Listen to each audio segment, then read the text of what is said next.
If you feel like money is extremely complicated, here's the thing, you're not alone. We all have that same feeling when it comes to our finances. It is complicated, or rather, it can be made to be very complicated. But in this video, I'm going to share with you 3 things that you can take care of right now in order to get your finances in the right direction. Not to say that it's going to solve all your financial problems, but it's going to get you started to know what it is that you need to be looking for. The first thing that you need to do is for you to focus on your large expenses, to focus on your fixed expenses. These are the things like your bill, your water bill, your mortgage, your car insurance, all of these things that are fixed expenses in your life. You want to keep that to be about 50%. Gather all that information, look at those numbers, and then start thinking to yourself, is this more than 50% or lower than 50%? I usually give the grace of about 10%. So if you can get that to be about 50 to 60%, your life is going to feel a lot less tighter. One of the things you can look at is look at your rent. If your rent is more than 30% of your income, you probably need to make some changes there. That's some of the easiest way to make some of the biggest changes when it comes to your money. You can look at your car as well. If you're paying more than 10% of your gross income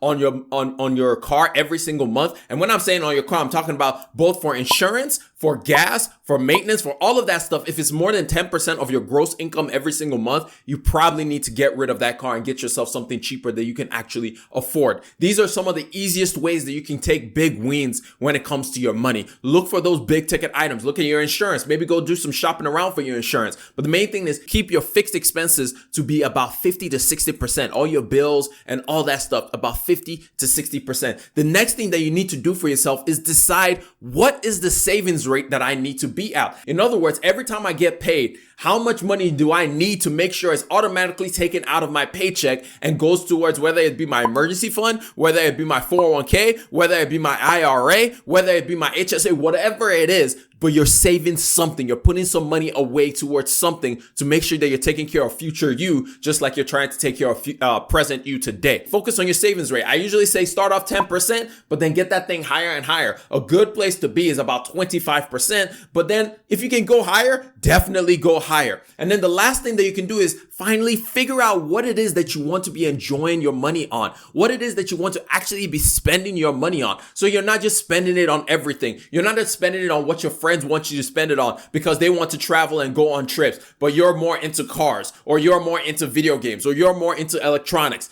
Figure out what it is that is for you that you want to be spending your money on. Once you decide that factor, it's very easy for you to start cutting out a lot of the excess. It's very easy for you to determine, you know what? I don't want to be going clothes shopping all the time just because my friends invited me. I don't want to be going out to eat all the time just because my friends invited me. Will I do it once in a while? Yeah, sure, I'll do it. But the money goals that I have for myself is more important than all the things that my friends want me to be doing. So you can focus on what your goals are. You can focus on what you actually want your money to be doing for you, rather than what everybody else is telling you, like, yo, you need to be doing this because this is the coolest thing. If you handle these 3 things, starting off with focusing on your fixed expenses, making some adjustments with those fixed expenses, then determining what your savings rate should be, so you're automatically saving every single month, whether it's saving towards an emergency fund, saving towards your investments or anything of that sort. And then finally 3, determining what your fund money should be, what it is that you actually want to be spending money on. If you do these 3 things, I promise you, your money situation is going to get a lot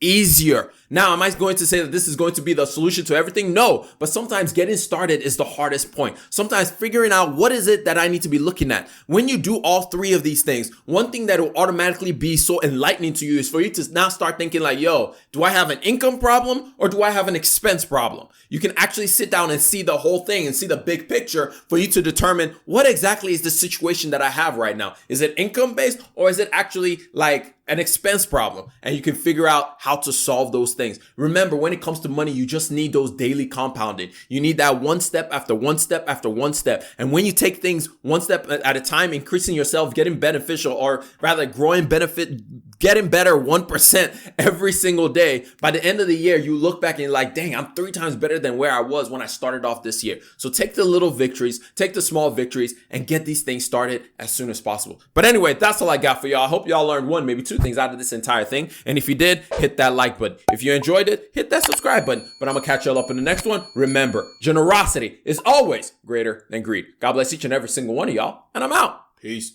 Whoosh.